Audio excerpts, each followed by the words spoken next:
I'm Javed Iqbal and you are watching A2Rates English। आज मैं आप लोगों को एक बहुत ज़्यादा अहम टॉपिक के बारे में पढ़ाने जा रहा हूँ, जिस टॉपिक की ज़रूरत हर इंसान को कहीं ना कहीं कभी ना कहीं पड़ती है, और वो टॉपिक का नाम है इंट्रोडक्शन।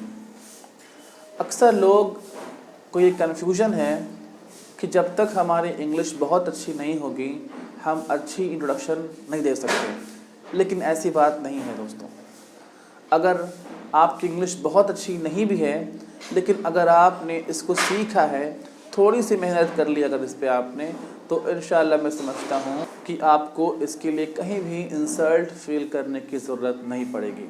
तो शुरू करने से पहले मैं अपने चैनल के बारे में आप लोगों को बताना चाहूँगा कि this channel has been created for complete solution to English. Problems जो इंग्लिश में इंसानों को आती है उसके लिए एक चैनल क्रिएट किया गया है। इसमें हम लोग इंग्लिश से जुड़ी हर चीज़ों की बात करेंगे, चाहे वो स्पोकन इंग्लिश हो, चाहे वो दूसरी चीज़ें हों उससे जुड़ी हुई, चाहे वो इंटरव्यूज़ हों, चाहे जीडीज़ हों, कोई भी चीज़ हो, इंशाल्लाह मैं आपको इस चैनल के ज़रिए बताता रहूँगा कि कैसे हम अपने इंग्लिश को इम्प्रूव कर सकते हैं। और बाज़ाब्ता मैं पूरा इंग्लिश का कोर्स इस पे स्टार्ट करने वाला हूँ, तो जुड़े रहिएगा। और इससे पहले कि मैं आगे बढ़ूँ, चैनल को सब्सक्राइब कर दीजिए और बेल आइकन दबा दीजिए ताकि आपको नोटिफिकेशन आती रहे और आपको हमारे बारे में अपडेट मिलता रहे। बहरहाल मैं शुरू करता हूँ। सबसे पहले ये बात जान लें कि इंट्रोडक्शन बहुत मुश्किल चीज़ नहीं है, और ये प्रैक्टिस के ज़रिए थोड़ा सा सीखने के बाद आप इसको अच्छी तरह से बोल सकते हैं। तो पहले जान लें एक बात और बहुत ज़रूरी है कि इंट्रोडक्शन दो टाइप की होती है, पहली फॉर्मल और दूसरी इनफॉर्मल। फॉर्मल इंट्रोडक्शन का मतलब होता है जब हम किसी इंस्टीट्यूशन या किसी इंटरव्यूज़ में जाते हैं तो वहाँ हमें बिल्कुल नियम कानून के हिसाब से, सही तरीके से, सही अंदाज में, रूल्स के हिसाब से फॉर्मल तरीके से इंट्रोडक्शन दी जाती है। जैसे हम अगर इंटरव्यूज़ दे रहे हो, किसी स्कूल में जा रहे हो, किसी इंस्टीट्यूशन में जा रहे हो, या फिर किसी जॉब के लिए इंटरव्यू देना हो, तो इन जगह पे हमें फॉर्मल इंट्रोडक्शन की ज़रूरत पड़ती है। लेकिन इनफॉर्मल इंट्रोडक्शन अलग चीज़ है। जब आप किसी रिलेटिव से मिलते हैं, किसी नए इंसान से मिलते हैं, अजनबी से मिलते हैं, उस वक्त आपको ज़रूरत पड़ती है इनफॉर्मल इंट्रोडक्शन की। दोनों अलग चीज़ें हैं, दोनों का तरीक़ा अलग है, तो आज हम दोनों की बात करेंगे। लेकिन इन दोनों चीज़ में जो बातें बहुत कॉमन हैं वो है ग्रीटिंग्स। ये भी इसका एक अहम हिस्सा है। अगर आपकी ग्रीटिंग अच्छी नहीं है तो अच्छे इंट्रोडक्शन का कोई फ़ायदा नहीं है। इसलिए ज़रूरी है कि हम पहले इसे सीखें।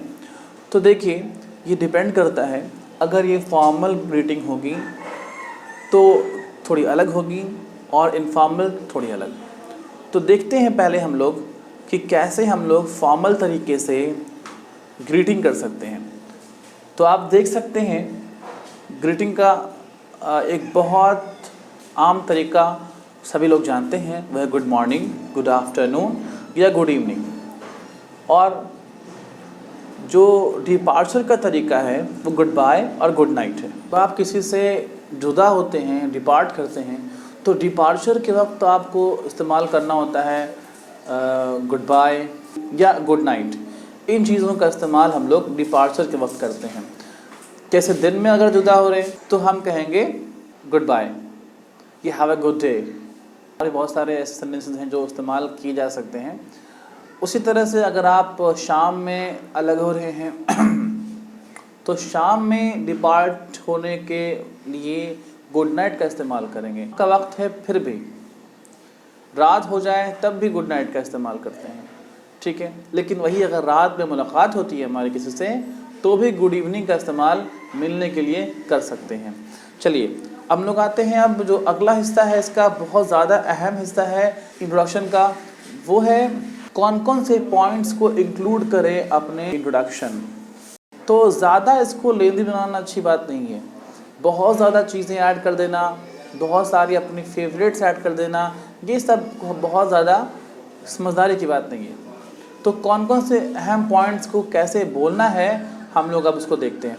अब दो तरह की बातें हैं। जब मिलते हैं हम लोग तो कहते हैं गुड मॉर्निंग, गुड आफ्टरनून या गुड इवनिंग, डिपेंड करता है टाइम क्या होता है। टाइम के हिसाब से जैसे सुबह उठने के बाद किसी से मुलाकात होती है तो गुड मॉर्निंग का इस्तेमाल कर सकते हैं 12 बजे तक। 12 बजे के बाद अगर आप किसी से मिलते हैं तो ये गुड आफ्टरनून हो जाता है। वैसे ही अगर आप किसी से शाम में मिलते हैं तो हम कहते हैं गुड इवनिंग। लेकिन ये सारी बातें मिलने के वक्त होती, डिपार्चर के वक्त नहीं। डिपार्चर के वक्त हम लोग जो इस्तेमाल करते हैं वो है गुड बाय या गुड नाइट। ठीक है, जैसे आप देख सकते हैं कि मीटिंग के वक्त हम लोग गुड मॉर्निंग कह सकते हैं और गुड आफ्टरनून कह सकते हैं दोपहर के वक्त हो तो, गुड इवनिंग कह सकते हैं, लेकिन डिपार्चर के वक्त गुड बाय में कह सकते हैं। गुड नाइट जब आप शाम में किसी से या रात में किसी से अलग होते हैं तो जाते वक्त आप कहते हैं गुड नाइट। ठीक है, कोई टाइम टेबल इसका क्लियर नहीं कर सकता मैं। ठीक है, आप जुदा हो रहे हैं, रात का वक्त है, गुड नाइट कह दें। ये बेसिक बात है, लेकिन इनफॉर्मल तरीके से जब हमें अपने आप को इंट्रोड्यूस करना होता है तो हम वहाँ पर हाय, हेलो, व्हाट्सएप या है इस तरह के लफ्ज़ इस्तेमाल करते हैं।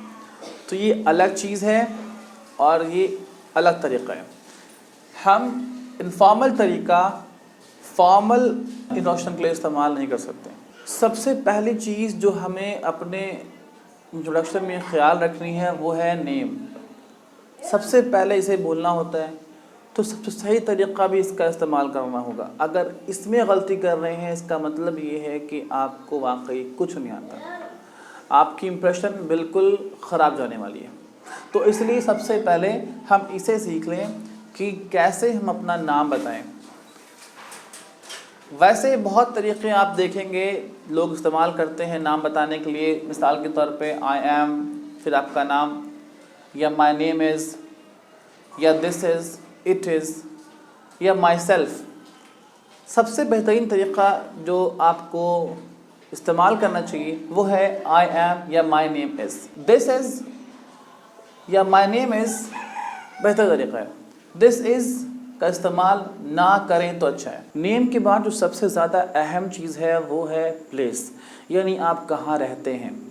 यानी आपको बताना है कि आप किस जगह से बिलोंग करते हैं या फिर प्रेजेंटली आप कहाँ पे रह रहे हैं। ये दोनों अलग अलग तरीक़े से अलग अलग सेंटेंस में आप बता सकते हैं।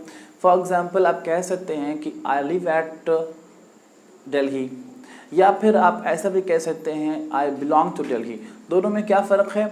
अगर आप किसी जगह से ताल्लुक़ रखते हैं लेकिन आप वहाँ रहते नहीं या रहते भी हैं तो आप कह सकते हैं बिलोंग टू। लेकिन आप रहते हैं किसी ख़ास जगह पे, जैसे आप कह सकते हैं कि आई लिव एट दिल्ली, इसका मतलब ये हुआ कि आप उस जगह से भले ही बिलोंग ना करते हो या करते हो लेकिन आप वहाँ रहते हैं। तो ये है आई लिव एट। अगर आप कहते हैं आई एम फ्रॉम, ये बहुत ज़्यादा आसान और सही तरीक़ा है।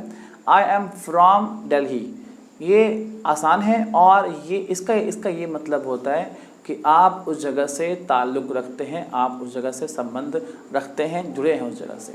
तो ये भी एक तरीक़ा है। ये तीनों मेथड इस्तेमाल होता है और ये सही है।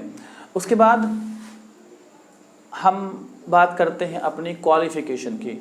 क्वालिफ़िकेशन भी बहुत अहम पार्ट है इंट्रोडक्शन का। अगर ये सही से बोला जाता है तो सामने वाले को समझ में आती है कि वाकई आप कितने क्वालिफ़ाइड हैं। आप कहते हैं कि आप हाईली क्वालिफ़ाइड हैं और बोलने का तरीक़ा आपका सही नहीं होता है तो बंदा समझ जाता है कि वाकई आप क्वालिफ़ाइड हैं भी या नहीं। इसलिए ज़रूरी है, आप चाहें तो यहाँ पे एक हिस्सा और ऐड कर सकते हैं। इसमें आप लिख सकते हैं as far as my educational qualification is concerned. ये ऐड कर सकते हैं, हालांकि ये ज़रूरी नहीं है। ये सेंटेंस को खूबसूरत बनाने के लिए इस्तेमाल किया जाता है और हाँ, इससे ज़्यादा बात वाज़ेह हो जाती है कि आप किस चीज़ के बारे में बात करने जा रहे हैं।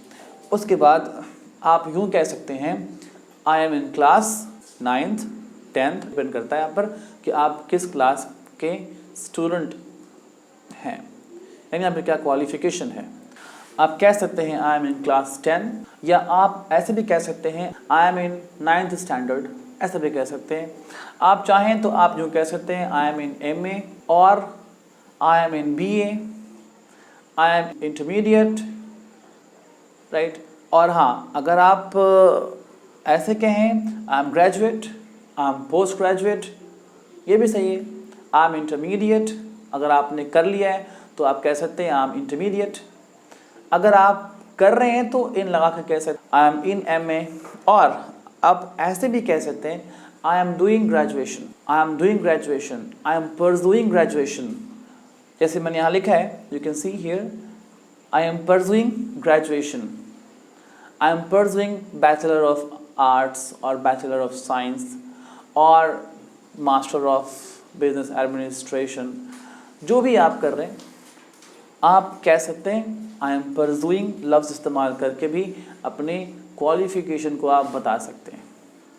तो बहुत तरीक़ा है, लेकिन आप ज़्यादा पेचीदा सेंटेंस ना इस्तेमाल करें बल्कि सीधे सेंटेंस इस्तेमाल करें जिससे सामने वाले को आपकी बात आसानी से समझ में आए। इनफॉर्मल तरीके से क्वालिफ़िकेशन की बात नहीं की जाती है। इनफॉर्मल इंट्रोडक्शन में हम लोग क्वालिफ़िकेशन की जगह पे अपनी ऑक्यूपेशन की बात करते हैं।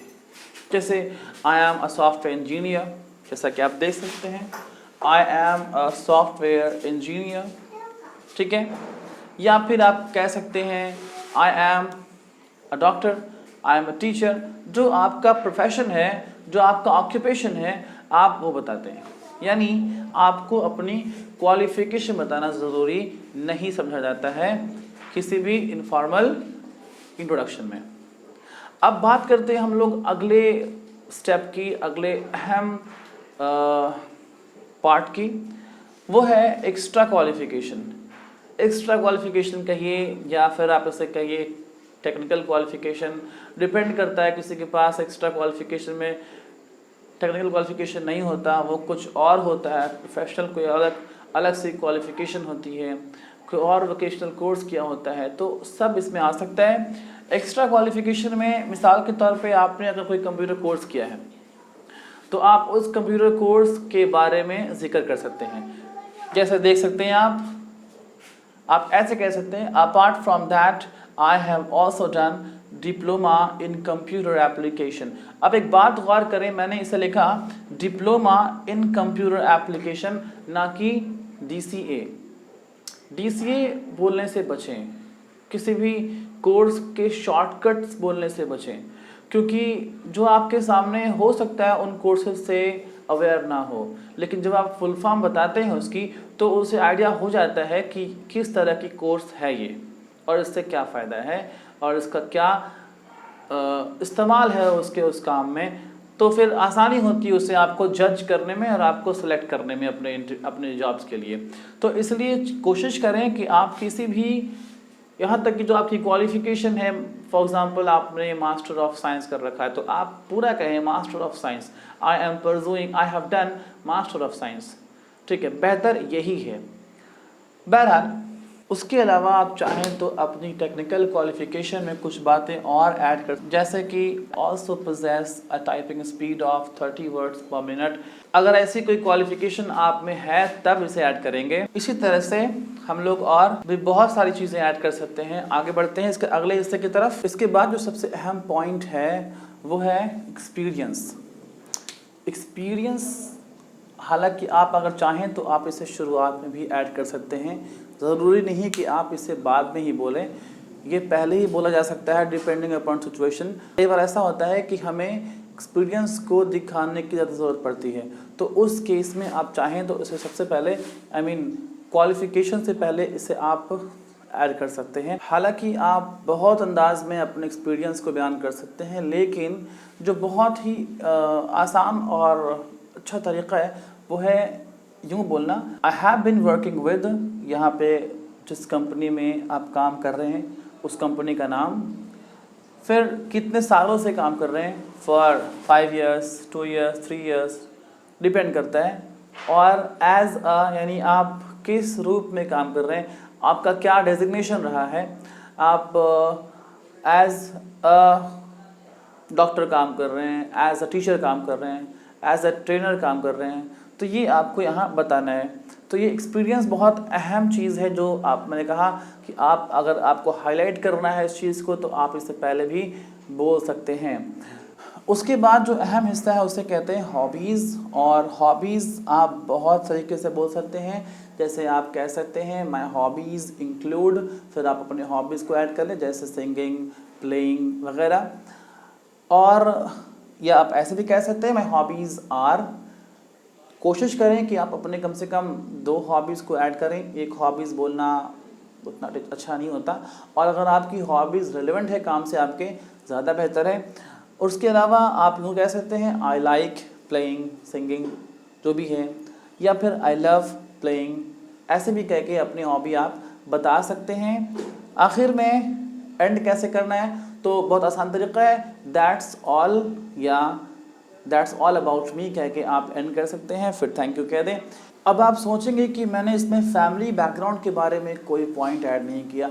जी बिल्कुल, फैमिली बैकग्राउंड के बारे में कोई भी पॉइंट ऐड करना बहुत ज़रूरी नहीं होता है। आप अगर चाहें तो आप ऐड कर सकते हैं, अगर आप नहीं चाहें तो कोई बात नहीं। अक्सर ऐसा होता है कि वो फैमिली बैकग्राउंड के बारे में आपसे पूछ लेते हैं, जो कि एक आसान सवाल हो जाता है, तो आपको जवाब देना आसान होता है। ये सारे सवालात आपसे पूछे जा सकते भी हैं, कोई ज़रूरी नहीं है कि आपको इतना बोलने का मौका मिलेगा। बीच में जो आपके इंट्रोडक्शन में पहले से एडेड होती है, जो आप बोल भी नहीं पाते और आपसे पूछ लिया जाता है। दूसरी चीज़ ये कि इसमें और भी ऐसे पॉइंट्स हैं जो डिपेंड करेंगे आपकी खुद पर, आपकी अपनी क्वालिफिकेशन, आपकी अपनी खूबी, आपके अपने स्ट्रेंथ्स को पॉजिटिव पॉइंट, ये सब चीज़ें भी आप चाहें तो उसमें ऐड कर सकते हैं आखिर में। लेकिन मैंने कोशिश किया है कि मैं इसे शॉर्ट एंड सिंपल रखूं। ऑलरेडी ये बहुत ज़्यादा हो चुका है, इतना आपको मौका नहीं मिलता है बोलने के लिए किसी भी इंटरव्यू में ख़ास तौर पे। हाँ, इंस्टीट्यूशन वगैरह में आपको मौका मिल सकता है, तो आप इन बातों को ऐड कर सकते हैं। आज के लिए इतना काफ़ी है, फिर इंशाल्लाह मिलेंगे अगली बार अगले क्लास के साथ, अगले टॉपिक के साथ। तब तक के लिए गुड बाय। अगर आपको वीडियो अच्छी लगी हो तो सब्सक्राइब करना ना भूलें और बेल आइकन भी ज़रूर दबाएं ताकि आपको अगली अपडेट मिल जाए।